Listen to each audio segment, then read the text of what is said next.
Nagbihis mahirap ang milyonarya at dumalo sa reunion ng mga kamag-anak.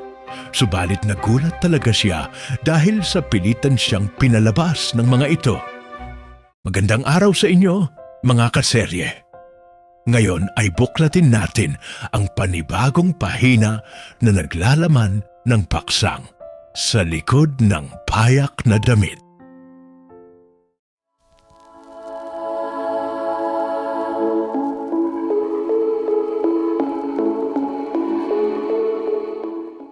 Sa isang liblib na baryo sa probinsya, kung saan ang kalsada ay putik kapag umuulan at alikabok kapag tag-araw, doon lumaki si Jasmine. Bata pa lamang siya'y sanay na sa tunog ng kuliglig tuwing gabi at sa amoy ng nilulutong kanin na kailangang sukatin upang magkasya sa buong pamilya. Ang kanilang bahay ay yari sa pinagtagpi-tagping kahoy at yero. May mga siwang sa dingding na pinapasok ng hangin at bubong na tumutulo kapag malakas ang ulan. Ngunit sa kabila ng payak na pamumuhay, may isang bagay na hindi kailanman nawala kay Jasmine. Ang kaniyang pangarap. Matalino si Jasmine. Ito ang madalas na sinasabi ng kaniyang mga guro noong siya'y nag-aaral pa. Palagi siyang kabilang sa mga may pinakamataas na marka, tahimik ngunit palaban sa loob ng silid-aralan. Hindi siya ang tipo ng estudyanteng mahilig magbida. Mas gusto niyang makinig, mag-isip at mag-aral ng mabuti. Tuwing may quiz o recitation, bihira siyang magkamali. Madalas pa nga siyang gawing halimbawa ng guro. Isang papuri na ikinatutuwa niya. Ngunit mas ikinatatakot dahil alam niyang hindi sapat ang talino lamang upang maabot ang pangarap. Pangarap ni Jasmine na makapagtapos ng kolehiyo. Hindi para sa sarili lamang, kundi para sa kaniyang pamilya. Madalas niyang sabihin sa sarili na balang araw, hindi na kailangang mangutang ng kaniyang mga magulang para lamang may maipambili ng bigas. Balang araw, hindi na mag-aalala ang kaniyang ina kung paano pagkakasyahin ang kaunting perang kinikita ng kaniyang ama. Balang araw, may maipagmamalaki rin siya. Isang diploma na patunay na may patutunguhan ang lahat ng hirap. Ngunit ang pangarap, gaano man itong kaliwanag, ay kayang patayin ng katotohanan. Isang hapon, habang nakaupo si Jasmine sa maliit na mesa sa kanilang kusina at binabasa ang huling liham mula sa paaralan, ramdam niya ang bigat sa dibdib. Isa na naman itong paalala tungkol sa hindi na babayarang matrikula. Tahimik ang paligid, maliban sa mahinang pag-uga ng kawayan sa labas at sa kaluskos ng papel sa kaniyang kamay. Pumasok ang kaniyang ina na si Aling Rosa, may dalang tabong tubig mula sa poso. Napansin nito ang lungkot sa mukha ng anak. May problema ba, anak? Maingat na tanong nito. Dahan-dahang ibinaba ni Jasmine ang papel. Nay, may sulat na naman po ang school. Mahina niyang sabi. Napatigil si Aling Rosa. Hindi na nito kailangang basahin ang sulat upang malaman ang laman. Ilang beses na nilang pinagdaanan niyon. Ang pangakong babayaran sa susunod na linggo, sa susunod na anihan, sa susunod na sahod. Ngunit palaging may nauunang bayarin. Kuryente, bigas, gamot. Lumabas mula sa likod ng bahay ang kaniyang ama na si Mang Ruben. May hawak na sirang itak na sinusubukang ayusin. Nang makita ang dalawa, agad niyang naramdaman ang bigat ng katahimikan. "Anong meron?" tanong nito. Hindi na napigilan ni Jasmine ang sarili. "Tay, baka po kailangan ko ng huminto." Diretsahan niyang sabi kahit nanginginig ang boses. "Ayoko na po kayong mahirapan pa." Parang may bumagsak na mabigat na bagay sa dibdib ni Mang Ruben. "Huwag mong sabihin yan," agad nitong tugon. "Mag-aaral ka, anak. Gagawan natin ang paraan."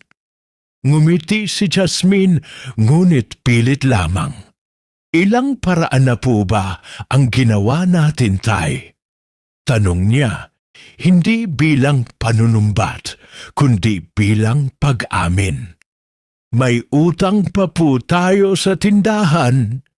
Kulang na naman po ang bigas. Ayokong makita kayong nahihirapan dahil sa akin." Tumahimik ang tatlo. Sa katahimikang iyon, malinaw ang katotohanan. Wala na silang kakayahan. Kinagabihan, habang nakahiga si Jasmine sa banig, nakatingin siya sa bubong na may mga butas. Naalala niya ang mga panahong nag-aaral siya sa ilalim ng ilaw ng gasera. Ang mga gabing pinipilit niyang tapusin ang mga proyekto kahit antok na. Naalala niya ang mga pangarap na unti-unting naglalaho sa dilim. Kinabukasan, nagpasiya sila. Sa hapagkainan na halos walang laman, muling nagsalita si Mang Ruben. "Anak, pasensya ka na," mabigat niyang sabi. "Hindi na talaga kaya." Tumango si Jasmine. Matagal na niyang tinanggap ang desisyong iyon sa puso, kahit masakit. "Ako po ang dapat humingi ng pasensya," sagot niya. "Kung may pera lang po sana tayo." Lumapit si Aling Rosa at niyakap ang anak. "Huwag mong sisihin ang sarili mo," bulong nito. "Hindi mo kasalanan ang kahirapan." Ngunit sa loob-loob ni Jasmine, may isang tinig na paulit-ulit na nagsasalita. Hindi rito magtatapos ang lahat. Mula noon, mas naging masipag si Jasmine sa gawaing bahay. Tumutulong siya sa pagtitinda ng gulay, naglalaba para sa kapitbahay, at minsan ay nag-aalaga ng bata kapalit ng kaunting bayad. Ngunit kahit anong gawin niya, kulang pa rin. Nakikita niya ang pagod sa mukha ng kaniyang mga magulang. Mga matang puno ng pag-asa, ngunit nilalamon ng pangamba. Isang gabi, habang sabay-sabay silang kumakain ng kaunting kanin at tuyo, nagsalita si Jasmine. "Nay, Tay, may naisip po ako." Nagkatingin na ng dalawa. "Ano yon, anak?" tanong ni Aling Rosa. "Luluwas po ako," mariin niyang sabi. "Maghahanap ako ng trabaho. Kahit anuman po, basta marangal. Tutulong po ako sa inyo." Biglang tumayo si Mang Ruben. "Hindi pwede," mariin niyang tugon. "Malayo ang Maynila. Delikado. Mas delikado pong manatili ako rito na wala akong magawa." Sagot ni Jasmine, may tapang sa tinig. "May pangarap pa rin po ako. Hindi man ngayon, pero balang araw, babalik po ako sa pag-aaral." Tahimik na napaupo si Mang Ruben. Kita sa mukha nito ang pag-aalala at pagmamahal. "Bata ka pa," mahina nitong sabi. "Pero kaya ko na po," sagot ni Jasmine. "Kailangan ko lang po ng pagkakataon." Kinabukasan, habang sumisikat ang araw sa likod ng mga bundok, nakatayo si Jasmine sa labas ng kanilang bahay. Bitbit niya ang maliit na bag na may lamang ilang damit at ang natitirang baon na ipinaabot ng kaniyang ina. Hindi pa siya umaalis, ngunit sa puso niya nakapasya na siya. Sa kabila ng luha, takot at pangungulila, may nag-aapoy na determinasyon sa dibdib ni Jasmine. Maaring mahirap ang simula. Maaring puno ng hindi tiyak ang tatahakin niyang landas. Ngunit isang bagay ang malinaw sa kaniya. Hindi niya hahayaang manatiling pangarap lamang ang lahat. At doon, sa gitna ng kahirapan at katahimikan ng probinsya, nagsimula ang unang hakbang ng isang dalagang handang lumaban para sa kinabukasan. Madilim pa ang langit nang tuluyang magpasya si Jasmine. Tahimik ang baryo, tanging huni ng kuliglig at mahinang tahol ng aso ang maririnig. Nakaupo siya sa gilid ng kama, hawak ang maliit na bag na pinaglagyan ng ilang damit, lumang tsinelas, at isang sobre na may kaunting perang ipinaon ng kaniyang mga magulang. Mabigat ang dibdib niya, hindi dahil sa bag, kundi dahil sa bigat ng iiwan niya, ang tahanang kinalakhan at ang mga taong pinakamahalaga sa kaniya. Lumabas siya ng bahay at doon niya nakita ang kaniyang mga magulang na naghihintay. Si Aling Rosa ay may hawak na maliit na rosaryo. Si Mang Ruben naman ay nakatayo. Tuwid ang tindig ngunit halatang pinipigilan ang emosyon. "Anak," mahinang sabi ni Aling Rosa, sabay abot ng sobre. "Ito lang ang kaya naming ibigay. Ingatan mo ang sarili mo." Tinanggap iyon ni Jasmine at mahigpit na niyakap ang ina. "Nay, babalik po ako. Pangako," bulong niya, kahit hindi sigurado kung kailan. Lumapit si Mang Ruben at inilapag ang kamay sa balikat niya. "Huwag kang matakot," sabi nito. "May Diyos at may sarili kang sipag." Tumango si Jasmine, pinipigilan ang luha. Sa sandaling iyon, napagtanto niyang ang pag-alis ay hindi lamang pisikal na paglalakbay. Ito'y pagtalon sa kawalan na may dalang pag-asa. Sumakay siya sa lumang bus patungong Maynila. Habang umaandar ang sasakyan, unti-unting lumalayo ang mga bundok at palayan. Pinanood ni Jasmine ang tanawin sa bintana, ang mga kubo, ang mga punong niyog, ang mga batang naglalaro sa gilid ng kalsada. Sa bawat kilometrong nilalampasan, mas tumitibay ang halo ng takot at pananabik sa kaniyang dibdib. "Maynila," bulong niya sa sarili. "Simula na to." Pagdating niya sa lungsod, sinalubong siya ng ingay.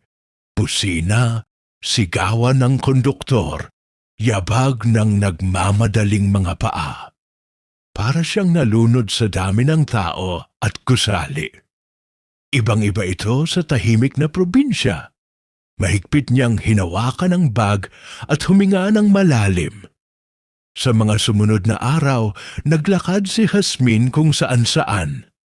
May hawak siyang maliit na papel na may mga address na isinulat ng kakilala. Mga posibleng lugar na maaaring tumanggap ng kasambahay. Pumasok siya sa ilang bahay, nagtanong sa mga tindahan, at naghintay sa labas ng gate ng mga subdivision. May tumanggi, may hindi sumagot, at may tumingin lamang sa kanya mula ulo hanggang paa. Isang hapon, pagod na pagod siya. Naupo siya sa bangketa, pinahid ang pawis sa noo, at tinitigan ang natitirang barya sa palad. "Hindi pwedeng sumuko," sabi niya sa sarili. "May naghihintay sa akin sa probinsya." Kinabukasan, dinala siya ng isang kakilala sa isang tahimik na kalsada sa loob ng isang maayos na subdivision. Malinis ang paligid, may mga punong maayos ang pagkakahanay at halos walang ingay. Tumigil sila sa tapat ng isang malaking bahay na may puting bakod at malapad na bintana. "Diyan," sabi ng kakilala. Mabait daw ang may-ari. Kumakabog ang dibdib ni Jasmine nang pindutin niya ang doorbell. Ilang sandali ang lumipas bago bumukas ang pinto. Isang babaeng nasa gitnang edad ang sumalubong sa kanya. Maayos ang bihis, simple ngunit elegante ang tindig. "Opo?" tanong ng babae. "Magandang hapon po," magalang na sabi ni Jasmine. "Ako po si Jasmine. Naghahanap po ako ng trabaho bilang kasambahay." Sinuri siya ng babae mula ulo hanggang paa, hindi mapanuri, kundi parang sinusukat ang kanyang pagkatao. "Ako si Olivia," sagot nito. "Tara, pumasok ka." Pagpasok ni Jasmine, agad niyang napansin ang kaibahan. Maluwang ang sala, tahimik ang paligid at may amoy ng bagong linis. May mga laruan sa isang sulok at mga libro sa istante. Para sa kanya, para siyang pumasok sa ibang mundo. "May anak po kayo?" tanong ni Jasmine. Pilit na pinapanatiling kalmado ang boses. "Oo," sagot ni Ma'am Olivia. "Isang bata, si Erica, nasa loob." Maya-maya, may batang lumabas, may hawak na lapis at papel. Tumingin ito kay Jasmine at ngumiti. "Hello po." Napangiti rin si Jasmine. "Hello," sagot niya. Nagpatuloy ang usapan. Tinanong ni Ma'am Olivia ang tungkol sa kaniyang pinanggalingan, karanasan, at kung bakit siya naghahanap ng trabaho. Tapat na sumagot si Jasmine. Wala siyang karanasan bilang kasambahay, ngunit sanay siyang maglinis, magluto at mag-alaga ng bata. "Single mom ako," sabi ni Ma'am Olivia matapos ang sandali ng katahimikan. "Madalas akong wala dahil sa trabaho. Kailangan ko ng mapagkakatiwalaan." Tumango si Jasmine. "Gagawin ko po ang lahat ng makakaya ko," sagot niya. "Kailangan ko lang po ng pagkakataon." Tinitigan siya ni Ma'am Olivia sa kabahagyang ngumiti.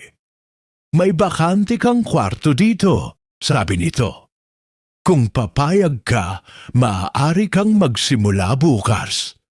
Parang hindi agad naintindihan ni Jasmine ang narinig. "Pepo?"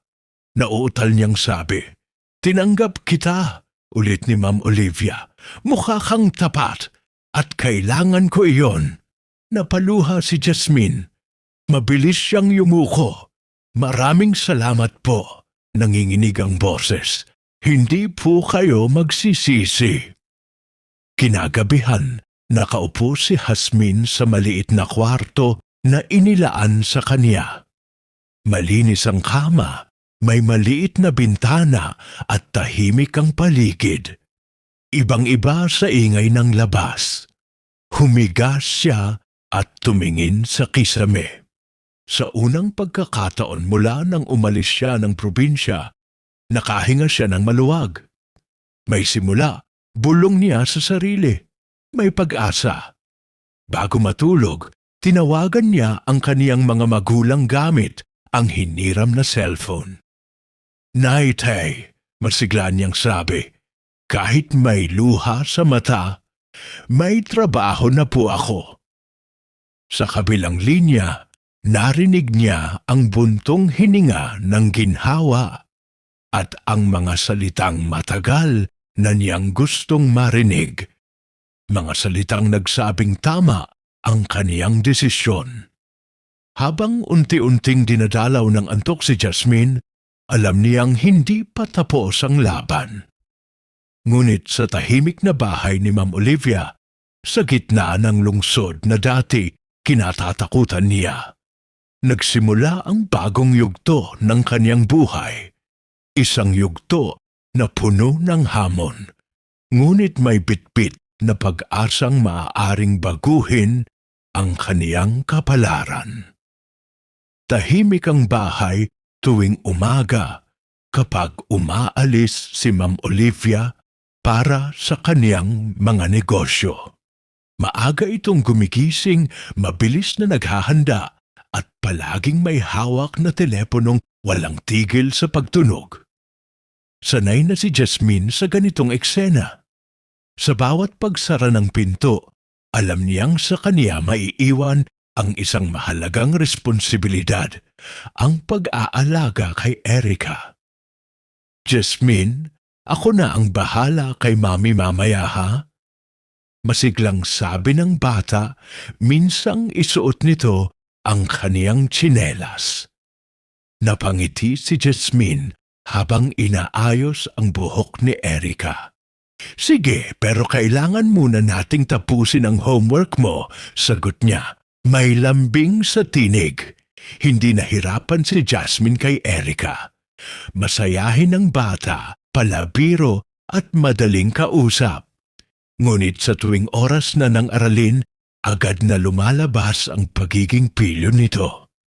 Madalas ay napapakunot ang noo ni Erica kapag may hindi maintindihan, lalo na sa math.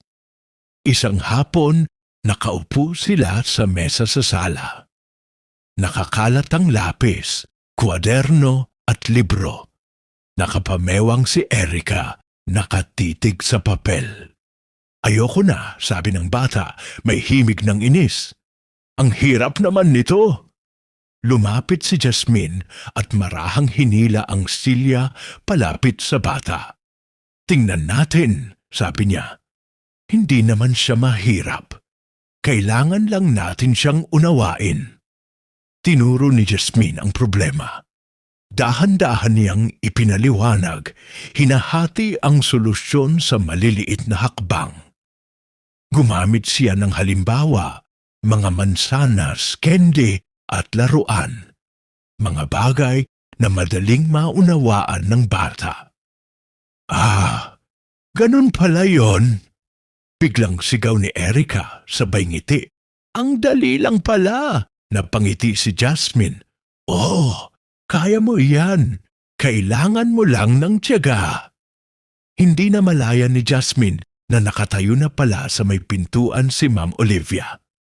Kagagaling lamang nito sa isang maikling meeting at tahimik na pumasok ng bahay. Doon niya nadatna ng eksena. Ang anak niyang masiglang sumasagot at ang kasambahay niyang malinaw at maayos magpaliwanag. Paano mo naintindihan agad? Tanong ni Ma'am Olivia kay Erica. Tinuturuan po ako ni Jasmine, sagot ng bata. Ang galing niya, Mami. Napatingin si Ma'am Olivia kay Jasmine. Hindi iyon ang unang pagkakataong nakita niyang tinuturuan nito si Erica. Ngunit ngayon niya napansin ang husay at kumpiyansa sa paraan ng pagpapaliwanag ni Jasmine. Hindi basta-basta ang mga salitang ginagamit nito. Malinaw, organisado at may lohika. Talaga? Tanong ni Ma'am Olivia, bahagyang nakangiti. Paano mo yan ipinaliwanag sa kaniya? Nagulat si Jasmine. Simple lang po, sagot niya, medyo nahihiya. Ginagawa ko lang pong halimbawa yung mga bagay na kilala niya. Tumango si Ma'am Olivia. Hindi lahat nakakaisip niyan. Mula noon, mas naging mapagmasid si Ma'am Olivia. Sa tuwing naroroon siya habang nag-aaral si Erica, hindi niya maiwasang mapansin kung gaano kabilis umintindi si Jasmine sa mga aralin, mula math hanggang English. Minsan, kapag may tanong si Erica na hindi agad masagot ng libro, si Jasmine ang nagbibigay ng paliwanag na mas malinaw pa kaysa sa nakasulat. Isang gabi, habang tapos na sa homework si Erica at nanonood na lamang ng cartoons, tinawag ni Ma'am Olivia si Jasmine sa kusina. Maupo ka muna, sabi nito, sabay turo sa silya. Kinabahan si Jasmine. May nagawa po ba akong mali? Umiling si Ma'am Olivia. Wala. Gusto lang kitang kausapin. Umupo si Jasmine, magalang at tahimik. Sandaling tumahimik si Ma'am Olivia bago muling nagsalita. Hanggang saan ang natapos mong pag-aaral? Napababa ng tingin si Jasmine. Kolehiyo na po sana, pero hindi ko po natapos. Bakit? Diretso nitong tanong, ngunit walang bahid ng panghuhusga. Huminga ng malalim si Jasmine. Dahil po sa kahirapan, sagot niya. Wala na pong pantustos ang pamilya ko. Kailangan ko pong tumigil. Tahimik si Ma'am Olivia. Anong kurso mo? Business Administration po, sagot ni Jasmine. Pangarap ko pong magnegosyo balang araw. Napatingin si Ma'am Olivia sa kanya, tila mas lalo pang naging interesado. Kung ganon, bakit parang ang dali para sa iyong magturo? Ngumiti si Jasmine, bahagya. Mahilig po kasi talaga akong mag-aral, sagot niya. Kahit po noong bata pa ako, lagi po akong nagbabasa. Kahit walang libro, inuulit-ulit ko po sa isip ang mga natutunan ko. May sandaling hindi nakapagsalita si Ma'am Olivia. Sa harap niya ay hindi lamang isang kasambahay, kundi isang babaeng may potensyal na matagal nang kinain ng sitwasyon. Kaya pala, mahina nitong sabi, kaya pala ang bilis mong umintindi. Napakunot ang noo ni Jasmine. May mali po ba, ma'am? Umiling si Ma'am Olivia at bahagyang ngumiti. Wala. Sa totoo lang, hanga ako sa iyo. Nagulat si Jasmine. Ako po? Oo, sagot ni Ma'am Olivia. Hindi biro ang pagsabay ng trabaho at talino. Marami ang may pagkakataon, pero sinasayang. Ikaw, wala kang pagkakataon, pero pinanghahawakan mo pa rin ang kaalaman. Hindi napigilan ni Jasmine ang mapaluha. Kung may pagkakataon lang po sana ulit. Mahina niyang sabi, halos pabulong. Narinig iyon ni Ma'am Olivia. At sa sandaling iyon, may isang ideyang unti-unting nabuo sa kanyang isipan. Isang ideyang hindi pa niya sinasabi. Ngunit malinaw nang nagsisimulang tumibok sa kaniyang puso. Tumayo si Ma'am Olivia. Salamat sa pag-aalaga kay Erica, sabi niya. Malaki ang naitutulong mo. Ngumiti si Jasmine at tumango. Maraming salamat din po. Nang gabing iyon, habang inaayos ni Jasmine ang mga gamit sa sala, hindi niya alam na ang simpleng homework session ay naging simula ng isang malaking pagbabago. Ang talinong minsang natabunan ng kahirapan ay muling nasilayan at may isang taong nakapansin, nakarinig at handang magbigay ng pagkakataon. Sa katahimikan ng bahay, unti-unting nabuksan ang pinto ng isang bagong pag-asa, isang pag-asang magdadala kay Jasmine sa landas na hindi niya inakalang posible. Tahimik ang bahay ng gabing iyon. Maagang natulog si Erica matapos ang mahabang araw ng aralin at laro. Sa sala, si Jasmine ay abalang nagpupunas ng mesa. Sinusunod ang nakasanayan niyang gawain bago matapos ang araw. Akala niya'y karaniwan lamang ang gabing iyon. Isa na namang pahinga matapos ang trabaho. Ngunit may kakaibang katahimikan sa hangin. Parang may naghihintay na salitang mabigat at mahalaga. Jasmine, tawag ni Ma'am Olivia mula sa may hagdan. Agad na palingon si Jasmine. Opo, ma'am. Pwede ba kitang makausap sandali? Mahinahong tanong nito. Kinabahan si Jasmine. Ipinahid niya ang basang kamay sa laylayan ng damit bago lumapit. Opo, sagot niya. Pilit na pinapakalma ang sarili.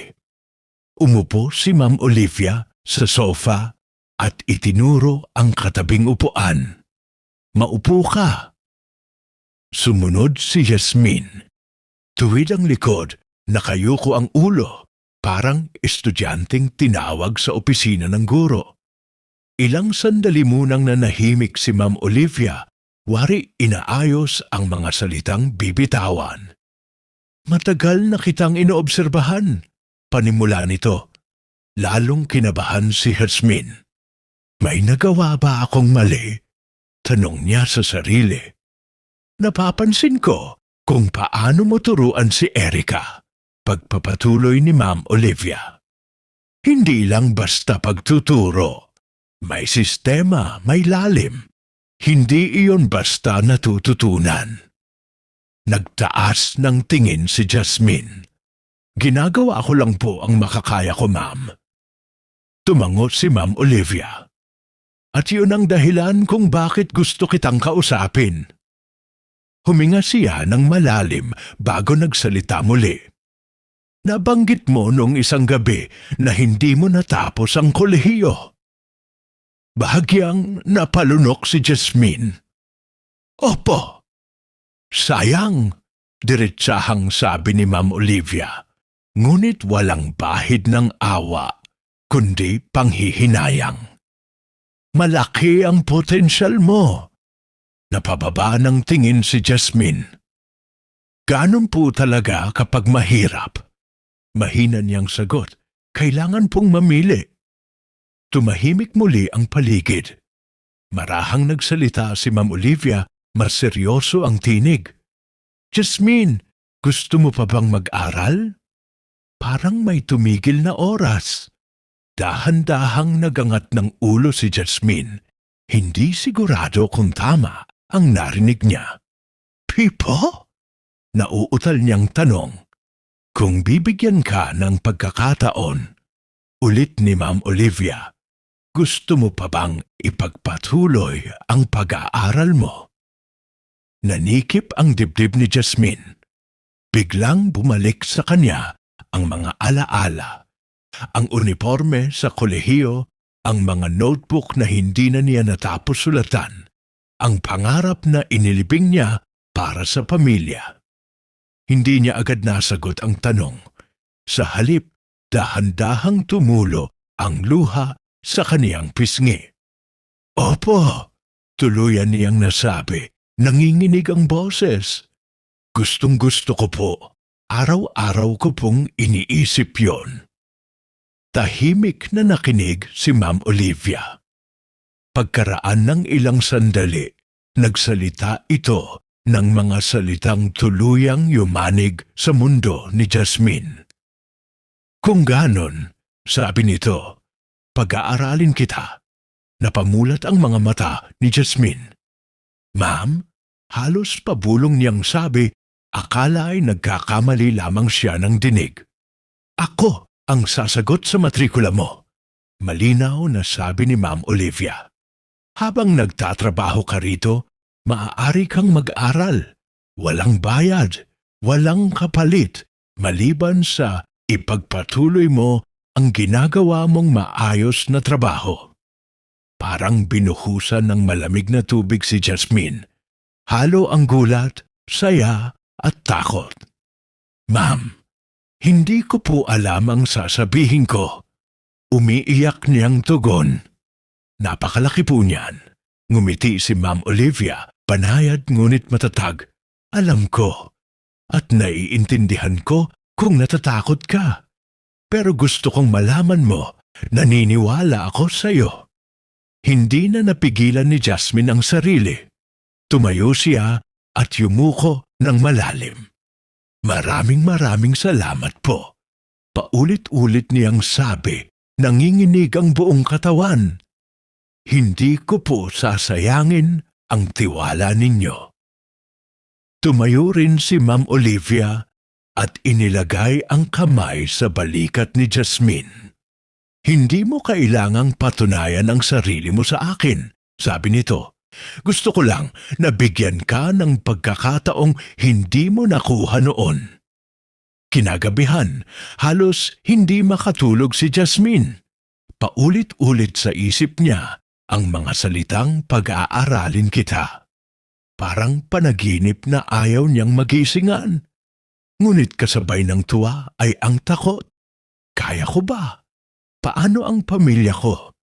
Kinabukasan, agad niyang tinawagan ang kaniyang mga magulang. Nay, tay, nanginginig ang boses niya nang sagutin nila ang tawag. May sasabihin po ako. Ano yon, anak? Tanong ni Aling Rosa. Ikinuwento ni Jasmine ang lahat, ang alok ni Ma'am Olivia, ang pagkakataong bumalik sa kolehiyo. Sandaling natahimik ang kabilang linya. Pag-aaralin ka. Mahina at hindi makapaniwalang tanong ni Mang Ruben. Opo, sagot ni Jasmine. Libre po, habang nagtatrabaho. Narinig ni Jasmine ang hikbi ng kaniyang ina. Anak, sagot yon ng mga dasal namin. Umiiyak na sabi ni Aling Rosa. Huwag mong palampasin. Oo, mariing sabi ni Mang Ruben. Kung iyan ang pagkakataon mo, sunggaban mo. Huwag kang mag-alala sa amin. Napaluha si Jasmine. Kaya ko po kayo tinawagan, sabi niya. Kailangan ko po ng pahintulot ninyo. May pahintulot ka, sabay na sabi ng mga magulang niya. May basbas ka.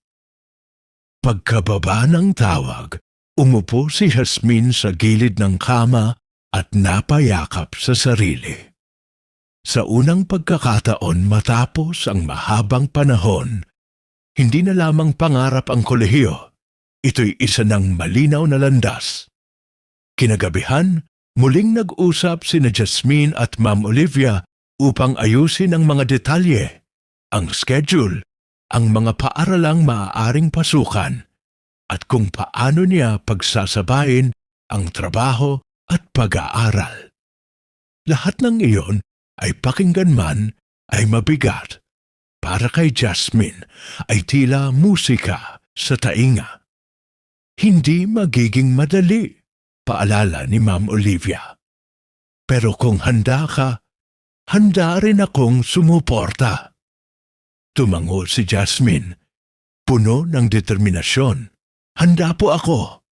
Sa gabing iyon, bago matulog, tumingala si Jasmine sa kisame ng maliit niyang kwarto.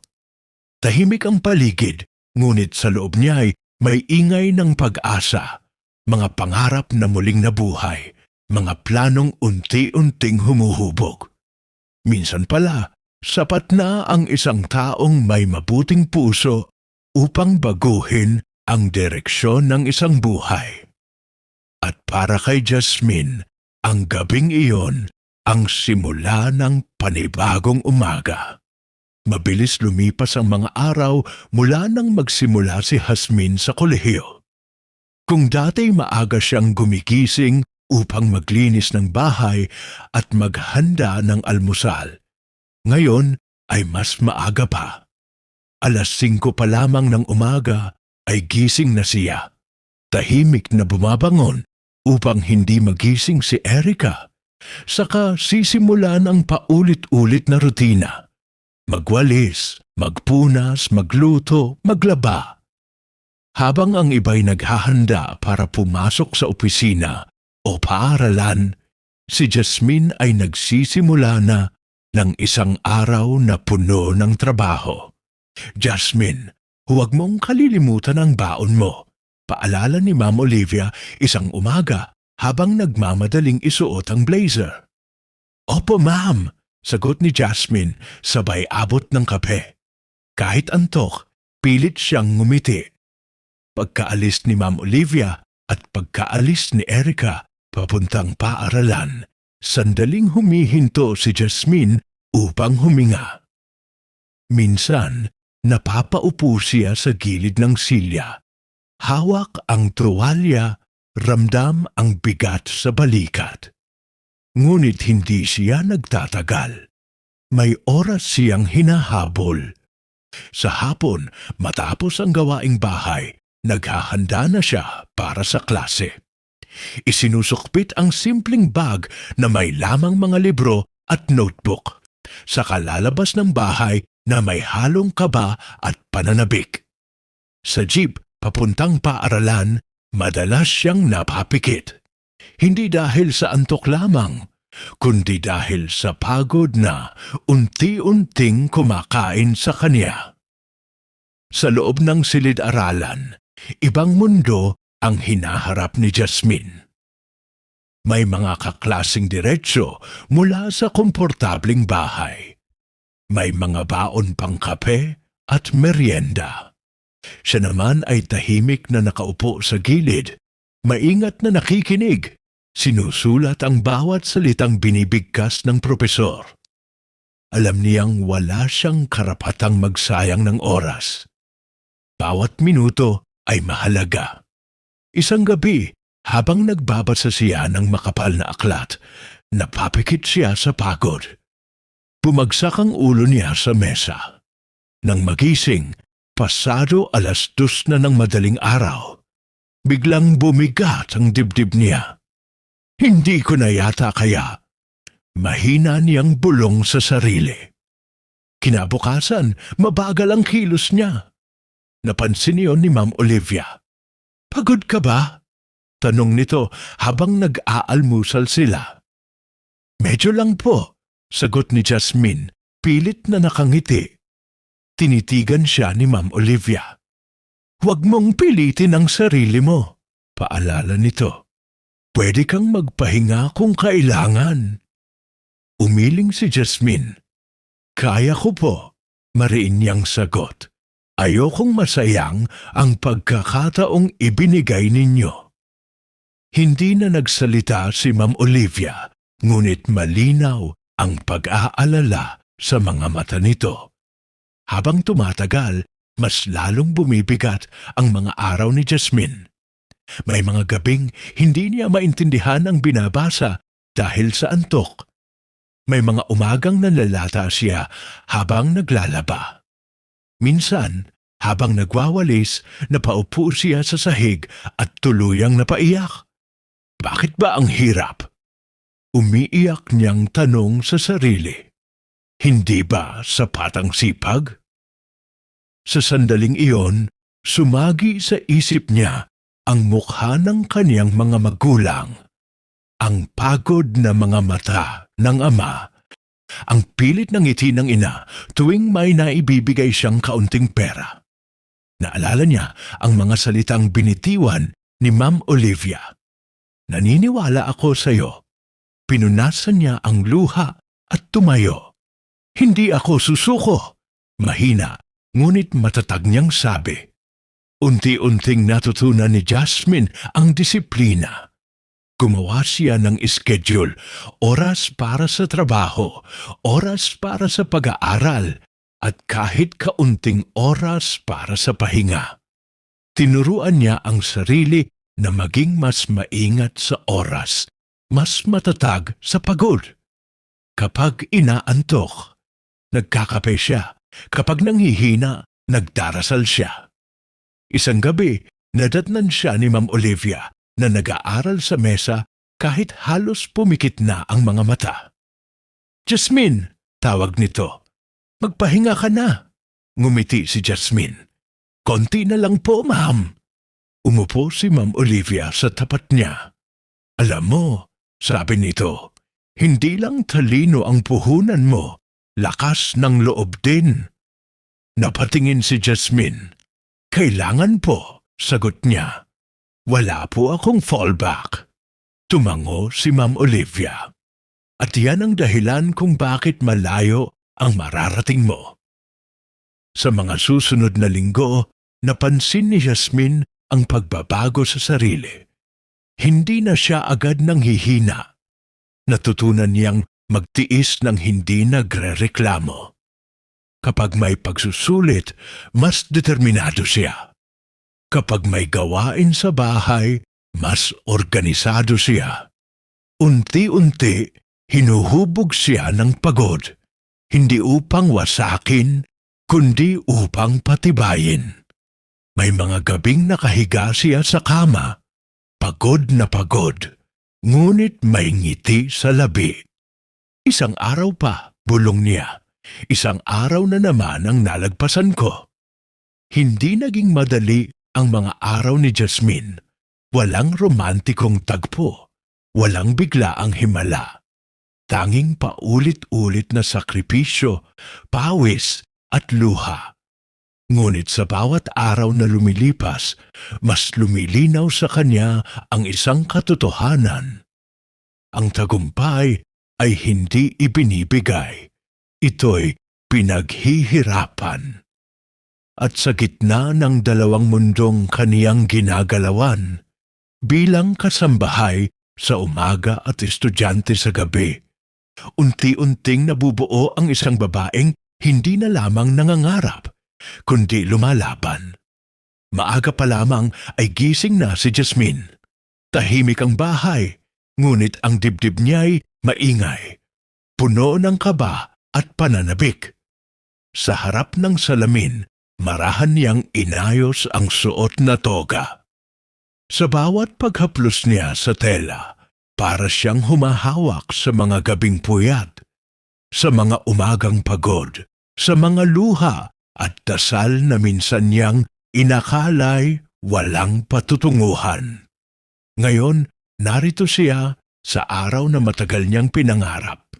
Huminga siya ng malalim. Tapos na, bulong niya sa sarili. Nakatapos na ako. Sa labas ng silid, naghihintay si Ma'am Olivia. Maayos ang bihis, may ngiting hindi maitago ang tuwa. Nang makita si Jasmine, bahagya itong napahinto. Tila sinusukat ang sandaling iyon. Ang batang babaeng minsang dumating na may dalang maliit na bag at malaking pangarap. Ngayoy nakatayo bilang isang ganap na nagtapos. Ang ganda mo, sabi ni Ma'am Olivia, may halong lambing. Ipinagmamalaki kita. Namutla ang mga mata ni Jasmine sa luha. Salamat po, mahina niyang sagot. Kung wala po kayo. Hoy! Putol ni Ma'am Olivia, sabay ngiti. Pinaghirapan mo yan, ako'y nakiambag lang. Ngunit alam nilang dalawa na higit pa sa ambag ang ibinigay ni Ma'am Olivia. Tiwala, pagkakataon at paniniwala sa panahong wala nang naniniwala si Jasmine sa sarili niya. Sa graduation venue, masikip at maingay. May mga magulang na may hawak na bulaklak, may mga kaklasing nagtatakbuhan para magpa-picture. Umupo si Jasmine sa hanay ng mga magsisipagtapos. Tuwid ang likod, nanginginig ang kamay. Nang tawagin ang kaniyang pangalan, tila huminto ang mundo. Jasmine, bachelor's degree, malinaw na bigkas ng tinig sa entablado. Tumayo siya. Sa bawat hakbang paakyat, bumabalik sa kanya ang lahat. Ang pag-alis sa probinsya, ang unang araw bilang kasambahay. Ang mga gabing halos sumuko siya sa pagod. Pag-abot niya sa gitna ng entablado, inabot ang diploma at ngumiti sa kamera, tuluyang pumatak ang luha niya. Hindi niya iyon pinigilan. Karapat-dapat ang luhang iyon. Pagbaba niya, sinalubong siya ni Ma'am Olivia. Hindi na ito nagsalita. Niyakap lamang siya ng mahigpit, parang tunay na ina. Sa yakap na iyon, may pasasalamat, may pagmamalaki, at may pangakong hindi na kailangang bigkasin. Natupad mo, bulong ni Ma'am Olivia sa tenga niya. Dahil po sa inyo, sagot ni Jasmine, nanginginig ang boses. Pagkatapos ng seremonya, umuwi sila sa bahay na tila mas maliwanag kaysa dati. Kahit pagod, hindi maalis ang ngiti sa mukha ni Jasmine. Nakaupo sila sa sala, tahimik, tila hinihintay ang tamang sandali. Jasmine, tawag ni Ma'am Olivia. Seryoso ang tinig. Opo, sagot niya, agad na tumuwid. May sasabihin ako sa iyo, sabi ni Ma'am Olivia. Hindi na ito bilang amo mo, kundi bilang isang taong naniniwala sa kakayahan mo. Huminga siya ng malalim. May bakante akong posisyon sa kumpanya, patuloy ni Ma'am Olivia. Sa opisina, gusto kitang kunin, nabigla si Jasmine. Ako po? Oo, mariing sagot ni Ma'am Olivia. Alam ko ang pinagdadaanan mo. Alam ko kung paano ka magtrabaho at alam kong kaya mo. Napatayo si Jasmine. Maraming salamat po. Agad niyang sabi, may bahid ng kaba. Pero, karapat-dapat po ba ako? Ngumiti si Ma'am Olivia. Hindi kita iaalok kung hindi. Tahimik na tumango si Jasmine. Sa sandaling iyon, naramdaman niyang may pinto na namang bumukas. Mas malaki, mas mabigat ang responsibilidad, ngunit mas malinaw ang direksyon. Isang mas profesional na yugto ng buhay ang nagsisimula. Lumipas ang mga linggo.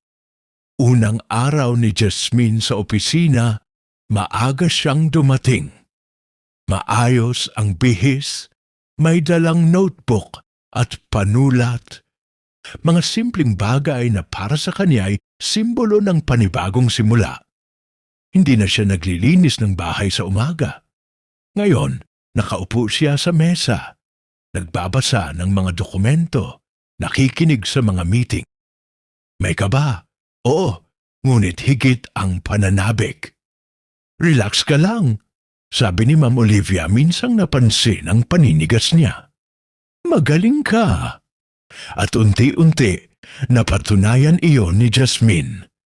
Masipag siya, mabilis matuto, at maingat sa detalye. Kapag may hindi alam, nagtatanong siya. Kapag may pagkakamali, inaayos niya agad. Sa bawat araw, mas nagiging buo ang kumpiyansa niya. Isang hapon, tinawag siya ng accounting. Jasmine, sabi ng empleyado, sabay abot ng sobre. First salary mo. Nanginginig ang kamay ni Jasmine nang tanggapin iyon. Sa loob ng sobre, may halagang mas malaki kaysa sa lahat ng naipon niya noon. Napaupo siya, tahimik na nakatitig. Hindi dahil sa laki ng pera, kundi dahil sa bigat ng kahulugan nito. Patunay na may narating na siya. Pag-uwi niya, agad niyang tinawagan ang kaniyang mga magulang. Nay, masigla niyang bati, may luha sa mata. May sasabihin po ako. Ano yon, anak? Tanong ni Aling Rosa, ramdam ang kaba. May sweldo na po ako, sabi ni Jasmine. Sa opisina na po ako nagtatrabaho. May sandaling katahimikan sa kabilang linya, saka umalingaw-ngaw ang hikbi. Salamat sa Diyos, umiiyak na sabi ng ina. May ipapadala po ako, dagdag ni Jasmine. Para po sa inyo. Hindi kailangan, anak, singit ni Mang Ruben, nanginginig ang boses. Ipunin mo yan, ngumiti si Jasmine kahit hindi nila nakikita. Matagal na po kayong nag-iipon para sa akin, sagot niya. Ngayon naman po. Matapos ang tawag, tahimik siyang naupo. Sa unang pagkakataon, hindi na pangako ang kaya niyang ibigay. Totoo na.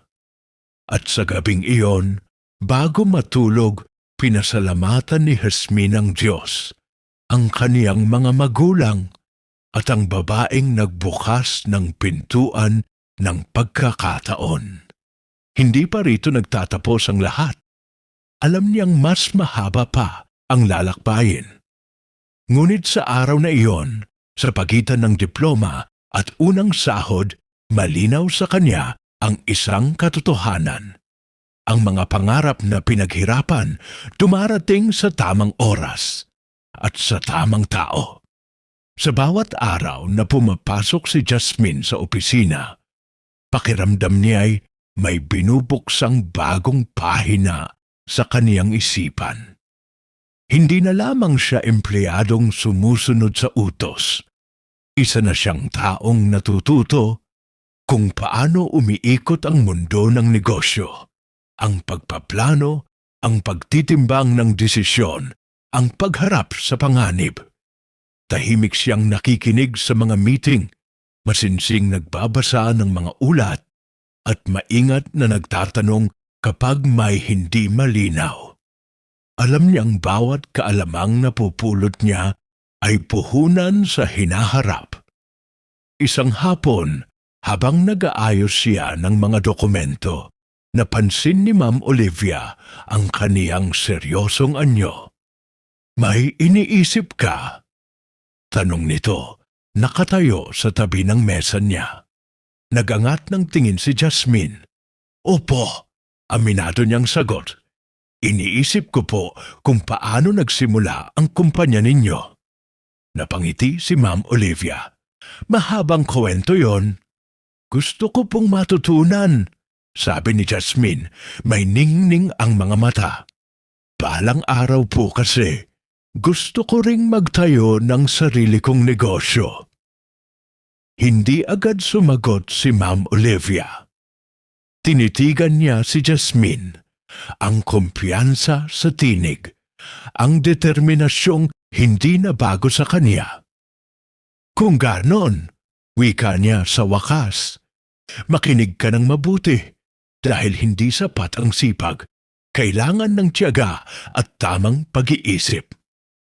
Mula noon, mas naging bukas si Ma'am Olivia sa pagbabahagi. Ipinaliwanag niya ang kahalagahan ng tamang puhunan, ng pag-alam sa merkado, at ng pag-iingat sa bawat gastusin. Tinuruan niya si Jasmine kung paano magbasa ng simpleng financial statements, kung paano magplano ng maliit na proyekto, at kung kailan dapat umatras. Sa mga gabing tahimik, binubuklat ni Jasmine ang kaniyang notebook, puno ng sulat kamay na tala, ideya at kalkulasyon. May maliit siyang ipon, pinaghalong sahod at matipid na pamumuhay. Hindi siya nagmamadali. Natuto siyang maghintay. Isang araw, habang nagkakape sila sa kusina, nagsalita si Jasmine. "Ma'am, may naisip po akong negosyo." "Tingnan natin," sagot ni Ma'am Olivia. "May interes." "Simple lang po," sabi ni Jasmine. "Maliit na supply business muna. Alam ko po ang pangangailangan sa lugar namin. Mga basic na produkto. May mga kakilala rin po akong supplier." Tumango si Ma'am Olivia. "Maganda ang simula kung alam mo ang merkado. Pero handa ka bang matalo?" Napahinto si Jasmine. "Kung iyon po ang kapalit ng pagkatuto, oo po." Ilang linggo ang lumipas at sinimulan ni Jasmine ang kaniyang maliit na negosyo. Hindi ito grande. Walang malaking tarpaulin. Walang bonggang anunsyo. May maliit na pwesto. Sapat lang ang puhunan. Sa unang buwan, mas marami ang tanong kaysa benta. May mga araw na halos walang pumapasok na kita. At may mga gabing hindi siya makatulog sa kakaisip. "Normal yan," sabi ni Ma'am Olivia nang minsang makita siyang tahimik. "Ang mahalaga, natututo ka." Ngunit dumating ang unang pagsubok, isang maling desisyon sa pag-order ng produkto. Nalugi siya. Malaki ang nabawas sa ipon at ang bigat sa dibdib ay halos hindi niya kayanin. "Baka hindi po ito para sa akin," mahina niyang sabi kay Ma'am Olivia. Halos pabulong. Umiling si Ma'am Olivia. Ang pagkatalo ay hindi katapusan. Isa itong guro. Ang tanong, ano ang natutunan mo? Napaisip si Jasmine na hindi dapat padalos-dalos. Sagot niya. At dapat mas nakikinig ako sa datos, hindi lang sa pakiramdam. Ngumiti si Ma'am Olivia. Iyan ang negosyante. Muling bumangon si Jasmine. Mas naging maingat siya, mas mapanuri. Inayos niya ang sistema, pinakinggan ang feedback ng mga customer, at inayos ang presyo. Unti-unting gumalaw ang negosyo. May maliit na tubo. Hindi pa malaki, ngunit sapat para magpatuloy. Sa paglipas ng mga buwan, napansin ng mga tao ang sipag at katapatan ni Jasmine. Bumabalik ang mga customer, may mga bagong kliyente. Ang maliit na puhesto ay naging mas maayos, mas organisado. Hindi siya nagmadali sa pagluwag ng sinturon. Patuloy ang pagtitipid, patuloy ang pag-aaral. Isang gabi, habang binibilang niya ang kita, napangiti siya. Hindi dahil sa halaga, kundi dahil sa kahulugan nito. Bunga ng tiyaga at tamang pasya. Malayo na ang narating mo, sabi ni Ma'am Olivia nang minsang bisitahin ang pwesto. Malayo pa po, sagot ni Jasmine. Marami pa po akong kailangang matutunan. At iyon ang hindi nagbago kay Jasmine, ang pagiging mapagkumbaba. Sa kabila ng pag-angat, hindi niya kinalimutan ang pinanggalingan. Kapag may kita, una niyang iniisip ang ipon at ang pamilya. Kapag may papuri, ibinabalik niya sa mga tumulong sa kanya. Hindi po ito magagawa kung mag-isa lang ako, madalas niyang sabihin. Sa opisina, nanatili siyang masipag. Hindi niya tinalikuran ang trabaho bilang empleyado. Sa halip, mas pinaghusay pa niya. Alam niyang ang kaalaman doon ang patuloy na huhubog sa kanya bilang negosyante. Isang hapon, tinanong siya ng kasamahan, Jasmine, bakit hindi ka nagbago? Kung ako yan, baka mayabang na. Pabiro nitong sabi, ngumiti siya marahan. Kung mayabang ka, titigil kang matuto, sagot niya. Ayokong tumigil. Sa gabing iyon, habang naglalakad pa uwi, tumingala si Jasmine sa langit. Naalala niya ang batang dalagang minsang huminto sa pag-aaral dahil sa kahirapan. Ngayon, hindi pa man ganap ang tagumpay. Alam niyang nasa tamang landas siya. Hindi naging madali ang lahat. May lugi, may pagod, may luha. Ngunit sa sipag, talino at gabay, natutunan niyang ang tunay na pag-angat ay hindi nasusukat sa laki ng kita, kundi sa lawak ng natutunan at sa tibay ng pagkatao. At sa pagitan ng pagiging empleyado at negosyante, natagpuan ni Jasmine ang mas mahalagang bagay, ang paniniwalang kaya niyang lumikha ng sariling bukas, nang hindi iniiwan ang pagpapakumbaba na nagbigay sa kanya ng lakas. Tahimik ang umaga sa Maynila nang magising si Jasmine sa tunog ng kaniyang cellphone. Isang tawag mula sa probinsya, mula sa numerong kabisado na niya kahit nakapikit. Agad siyang bumangon at sinagot iyon. Anak, bungad ng tinig ng kaniyang ina, may halong saya. May balita kami sa'yo. Opo, Nay, sagot ni Jasmine, bahagyang nakangiti. Magkakaroon daw ng family reunion, sabi ng ina. Sa susunod na linggo, inimbitahan daw tayo. Napahinto si Jasmine. Matagal na rin mula nang huli siyang makasama sa isang pagtitipon ng kanilang mga kamag-anak. Maraming alaala ang bumalik, ang mga tingin noon na puno ng pangmamaliit, ang mga salitang may halong awa at pangungutya. Ngunit pinili niyang hindi magpadala sa mga iyon. Ah, ganun po ba? Sagot niya, maingat ang tinig. Sige po, uuwi ako. Narinig niya ang tuwa sa boses ng ina. Mabuti naman anak, matagal ka na naming hindi kasama sa mga ganito. Pagkatapos ng tawag, umupo si Jasmine sa gilid ng kama. Tumingin siya sa salamin. Ang babaeng nandoon ay hindi na ang dating dalagang puno ng pagod at pangamba.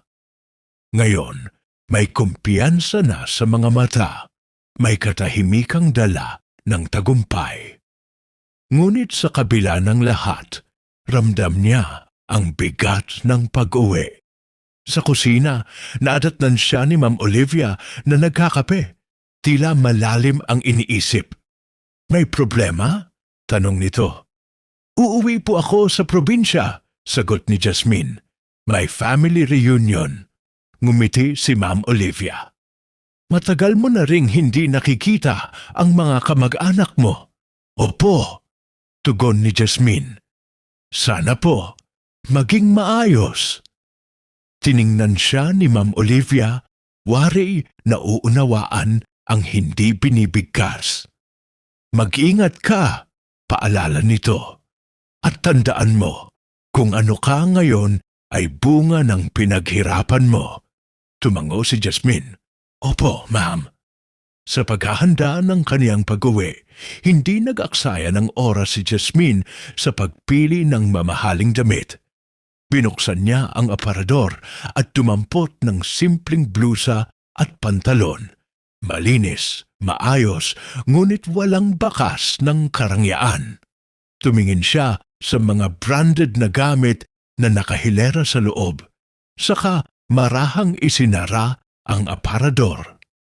Hindi ko kailangan ipakita, bulong niya sa sarili. Hindi ito ang dahilan ng pag-uwi ko. Sa biyahe pa uwi ng probinsya, nakaupo siya sa loob ng sasakyan. Nakatanaw sa mga tanawing unti-unting nagbabago. Mula sa matataas na gusali patungo sa parlayan at mga bundok. Sa bawat kilometro, bumabalik ang mga alaala. Ang bahay nilang pawid noon, ang kalsadang putik kapag umuulan, ang mga pangarap na tila napakalayo dati. Nandito na naman ako, mahina niyang sabi. Pagdating sa kanilang bahay, sinalubong siya ng mahigpit na yakap ng kaniyang mga magulang. Walang engrandeng handaan, walang karangyaan, ngunit may init na hindi matutumbasan ng kahit anong yaman. Ang laki na ng pinagbago mo, anak, sabi ng ama, may halong pagmamalaki. Ngumiti si Jasmine. Kayo pa rin po ang dahilan, sagot niya. Kinagabihan habang naghahapunan na pag-usapan ng reunion. Sabi nila, marami raw dadalo, kwento ng ina. May mga kamag-anak tayong matagal nang hindi nakikita. Tumango si Jasmine. Ayos lang po, masaya rin pong magkita-kita. Ngunit sa loob-loob niya, may tahimik na kaba. Hindi dahil sa hiya, kundi dahil sa inaasahan. Gayunman, pinili niyang umasa sa kabutihan. Kinabukasan, maagang gumising si Jasmine. Muli niyang sinuot ang simple niyang kasuotan. Nag-ayos ng buhok ng walang alahas at huminga ng malalim. Handa na po ako, sabi niya sa kaniyang mga magulang. Habang papunta sila sa venue ng reunion, napansin ni Jasmine ang pagbilis ng tibok ng kaniyang puso. Sa labas, tanaw na ang lugar. May mga sasakyan, may mga taong nagkukwentuhan, may halakhakan sa hangin. Magiging maayos ito, bulong niya sa sarili, parang panalangin. Sa kaniyang isipan, hindi niya dala ang yaman, hindi ang mga ari-arian. hindi ang tagumpay. Ang dala niya ay paggalang, pagpapakumbaba, at pag-asang baka sa pagkakataong ito magbago ang lahat. Habang papalapit sila sa pintuan, tumingin si Jasmine sa kaniyang mga magulang. Hawak niya ang kanilang mga kamay. Mahigpit, tila sinasabing anuman ang mangyari, magkasama sila. Anak, sabi ng ina, masaya kaming nandito ka. Ngumiti si Jasmine. Ako rin po.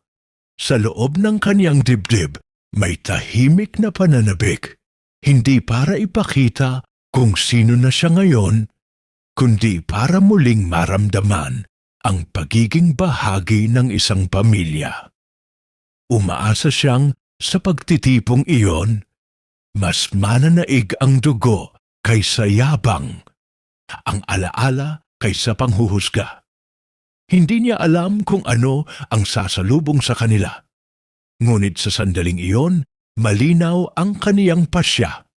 Mananatili siyang simple, tapat sa sarili, at handang harapin ang anumang darating. Dahil ang tunay niyang yaman ay hindi nakikita sa kasuotan, kundi sa katahimikang buo na ang loob. At sa pagpasok nila sa reunion, tahimik na sumabay ang isang pag-asa kay Jasmine, na sana sa muling pag-uugnay ng mga landas, mananaig ang respeto kaysa pagmamaliit. Lumipas ang ilang minuto matapos silang pumasok sa lugar ng reunion. Ang unang ngiti ng saya at pananabik ni Jasmine ay unti-unting napalitan ng kakaibang bigat sa dibdib.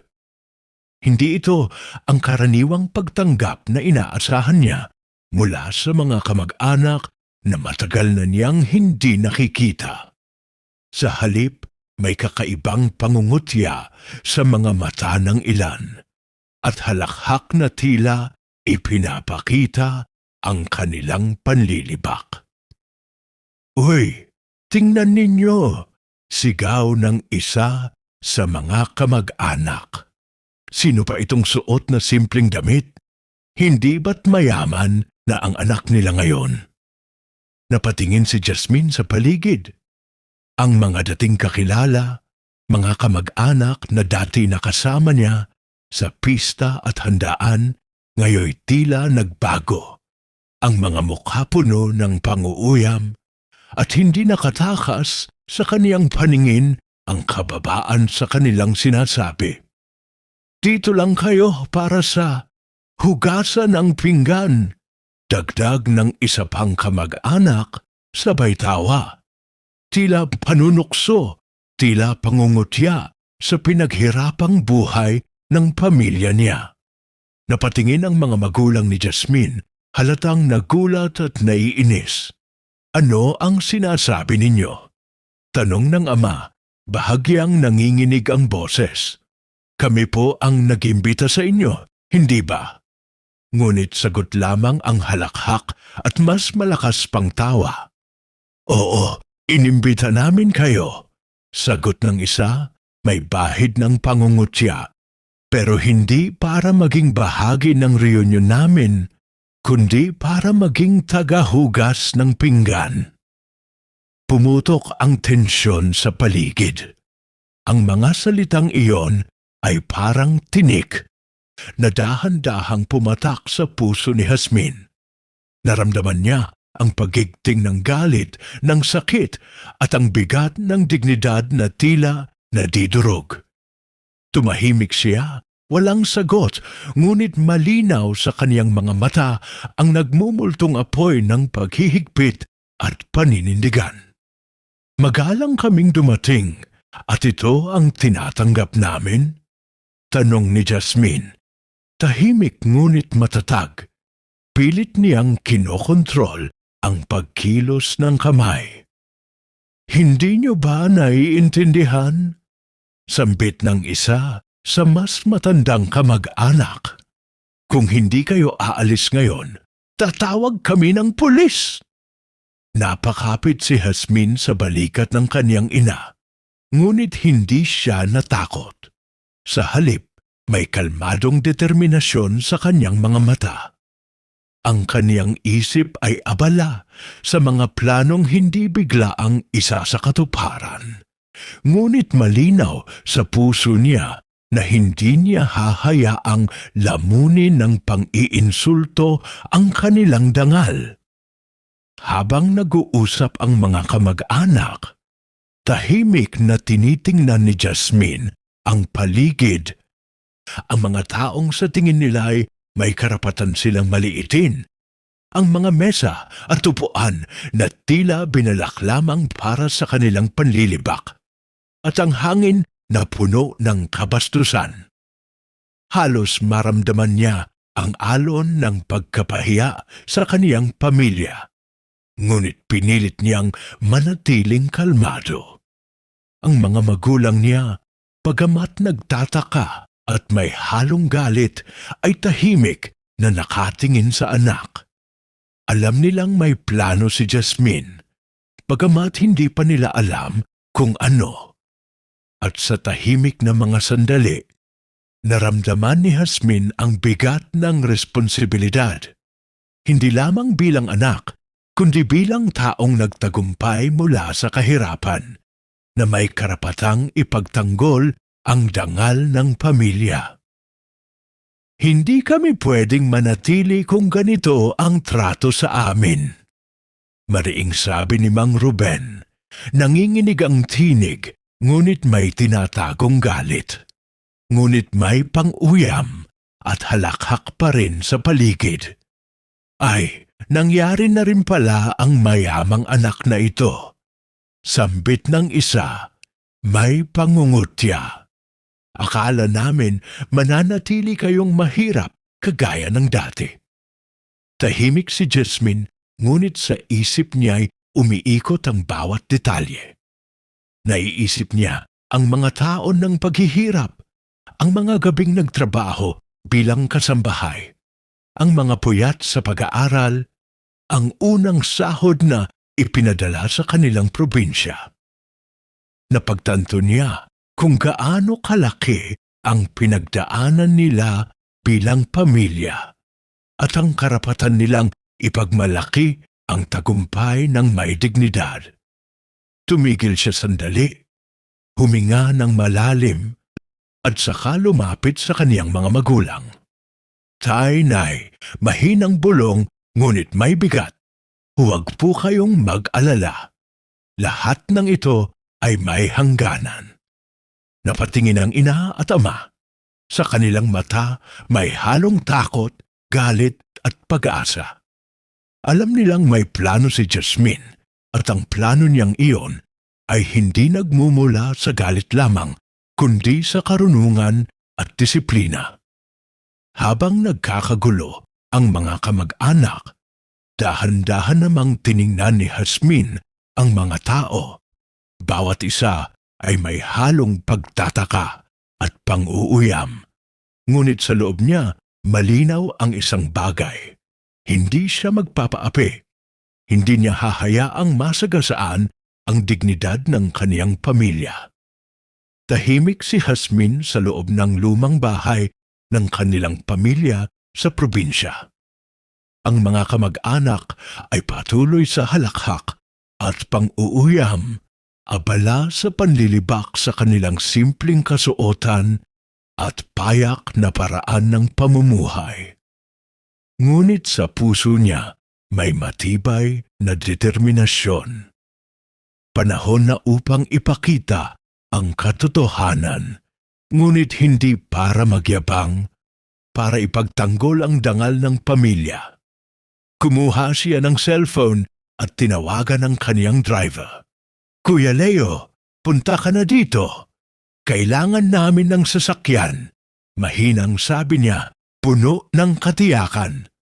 Po, Jasmine, sagot ni Leo, agad na nagmaniobra para makarating sa lugar. Habang naghihintay, pinagmamasdan ni Jasmine ang mukha ng kaniyang mga magulang. Nakangiti, ngunit may bahid ng kaba. Anak, handa ka na ba? Tanong ni Mang Ruben. Opo, tay. Panahon na po, sagot ni Jasmine, hawak ang kamay ng ama at ina. Sa sandaling iyon, ramdam ang init ng pagtitiwala at pagmamahal. Hindi naglaon, tumunog ang malakas na engine. Dumating ang isang mamahaling sasakyan, kumikislap sa araw, elegante at moderno. Lumingon ang mga kamag-anak, ang halakhak ay huminto sa sandaling iyon. Tiningnan nila ang sasakyan at hindi maikakaila ang pagtataka sa kanilang mga mukha. Anong patinim ng isa sa kanila? Tila hindi makapaniwala. Ngumiti si Jasmine, tahimik ngunit matatag. Ito po ay para sa amin, wika niya. Marahan ngunit malinaw ang tinig. Hindi po para magyabang, kundi para ipakita ang katotohanan. Tumigil ang mga kamag-anak sa kanilang pang-uuyam. Marahil ay hindi nila inaasahan ang ganitong pangyayari. Hindi na po kami mahirap, dagdag ni Jasmine. Ang tinig ay puno ng dignidad at paninindigan. Ako na po ngayon ang nagtatag ng negosyo at may sarili akong kabuhayan. Hindi po dahil sa kayabangan, kundi dahil sa sipag, tiyaga at tamang gabay. Napatingin ang mga magulang niya, halos maluha sa halong tuwa at gulat. Salamat anak, sabi ni Aling Rosa, hindi na nakapigil sa luha. Pinagtiyagaan mo ang lahat. Tumayo si Jasmine at dahan-dahan ay lumapit sa kanilang mga kamag-anak. Marahil inisip ninyo na nananatili pa rin kaming mahirap. Sabi niya, may bahagyang ngiti. Ngunit nagkamali po kayo. Hindi ito para ipagyabang, kundi para ipagtanggol ang dangal ng pamilya namin. Huminto ang isa sa mga kamag-anak. Ang mukha ay napalitan ng pagkabigla. Pero, paano ito nangyari? Tanong nito, may bahid ng takot at pagtataka. Pinaghirapan po namin, sagot ni Jasmine, mariing ngunit maayos. Ang tagumpay ay bunga ng tiyaga, sakripisyo at disiplina. Lahat ng ipinundar ko ay dahil sa gabay ni Ma'am Olivia at sa tiwala na ibinigay sa akin. At higit sa lahat, para sa aming pamilya. Napatingin siya sa mga magulang at muli silang nagyakap. Ang init ng kanilang yakap ay parang nagbigay lakas kay Jasmine upang tapusin ang mensahe niya sa mga kamag-anak. Hindi po kami pababayaan at hindi rin kami ipagpapababa ng sinuman. Mariing wika niya.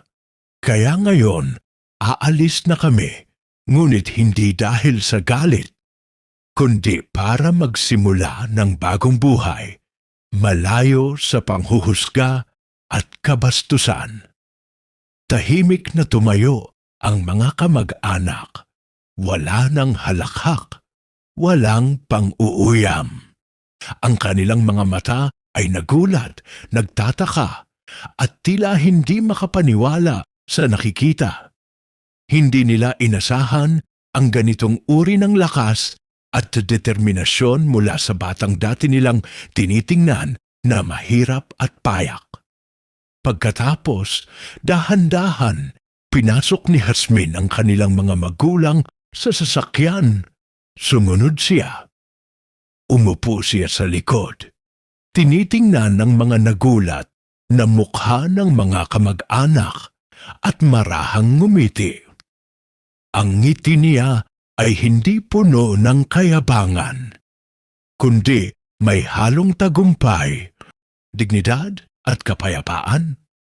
Handa na po kami, sabi ni Jasmine sa driver. Pamaynila na po tayo. Tumigil ang sasakyan sa harap ng venue ng reunion sandali para bigyang pagkakataon ang bawat isa na makita sila. Ang mga mata ng mga kamag-anak ay nakatutok sa sasakyan. Ang elegante nitong makina, ang maayos na bihis na simpleng may halong karangyaan ni Jasmine. At higit sa lahat, ang dignidad ng pamilya na nakasakay. Hindi ko akalain, bulong ng isa, halatang hindi makapaniwala. Ngumiti si Jasmine, tahimik ngunit puno ng kahulugan ang tingin. Hindi nila kailangan ng paliwanag ang lahat. Sapat na ang kanilang pagkilos at ang malinaw na mensahe. Hindi na sila mahirap at hindi nila hahayaang sirain ang kanilang dangal ng sinuman. Habang umaalis ang sasakyan, naramdaman ni Jasmine ang kakaibang kalayaan. Hindi lamang mula sa kahirapan, kundi mula sa panguuyam, pang-iinsulto, at matagal nang nakasanayang panghuhusga. Ang bawat sandali sa probinsya ay naging paalaala sa pinagmulan niya. Ngunit ang bawat pag-alis ay simbolo ng bagong simula. Malayo na ang narating natin, anak, wika ni Mang Ruben. Hawak ang kamay ng asawa habang nakatingin sa daan na patungo sa Maynila. Opo, Tay, sagot ni Jasmine. Matay kumikislap sa tuwa at sa determinasyon. Ngayon ay panibagong yugto ang ating sisimulan. Isang buhay na malayo sa panghuhusga at puno ng pagkakataon. Habang tumatakbo ang sasakyan sa kalsada, bumalik sa isip ni Jasmine ang lahat. Ang mga gabing nagtatrabaho bilang kasambahay, ang mga puyat sa pag-aaral, ang unang sahod na ipinadala sa probinsya, at ang mga aral mula kay Ma'am Olivia. Lahat ng iyon ay naging pundasyon ng buhay na unti-unting nalikha niya ngayon. Sa Maynila, naghihintay ang bagong tahanan, isang lugar kung saan ang pamilya niya ay muling magtatagpo. Ngunit ngayon ay may karangalan, may kasiguruhan, at may panibagong pagkakataon. Ang lungsod na minsang naging hamon sa buhay ay magiging simula rin ng kanilang bagong kabanata. Dito po na tayo manirahan, sabi ni Jasmine sa mga magulang habang papalapit sa kanilang bagong bahay at negosyo. Dito na po natin sisimulan ang bagong yugto. Huminga ng malalim ang pamilya. Ang bawat isa ay ramdam ang bigat ng nakaraan, ngunit mas ramdam ang ginhawa at dignidad sa sandaling iyon. Ang lungsod ay hindi na lamang isang lugar para magtrabaho, kundi simbolo ng bagong buhay, tagumpay at kapayapaan. Tahimik na tiningnan ni Jasmine ang paligid. Alam niyang marami pang pagsubok ang darating. Ngunit sa araw na iyon, malinaw ang isang bagay. Naitaguyod niya ang dangal ng pamilya, napatunayan ang halaga ng tiyaga at determinasyon, at nagsimula sila ng bagong simula, malayo sa mapanghusgang nakaraan. Sa sasakyang lumiliko sa kalsada, tinanaw niya ang probinsya, ang lumang tahanan, ang daang pinaliguan ng ulan at araw, ang mga tao na minsang tinitingnan siya ng may panghuhusga. Ngayon, tahimik ang loob niya at ramdam niya ang kapayapaan. Hindi dahil sa yaman, kundi dahil sa tagumpay, dignidad at paninindigan. At sa araw ding iyon, sa pagdating nila sa Maynila, nagsimula ang bagong yugto ng pamilya ni Jasmine. Isang buhay na hindi na kontrolado ng panghuhusga ng iba, kundi ng sipag, tiyaga, at dangal na kanyang ipinakita sa bawat hakbang ng kanyang paglalakbay. Dito ko na nga po isasara ang kabanatang pinamagatang Sa Likod ng Payak na Damit.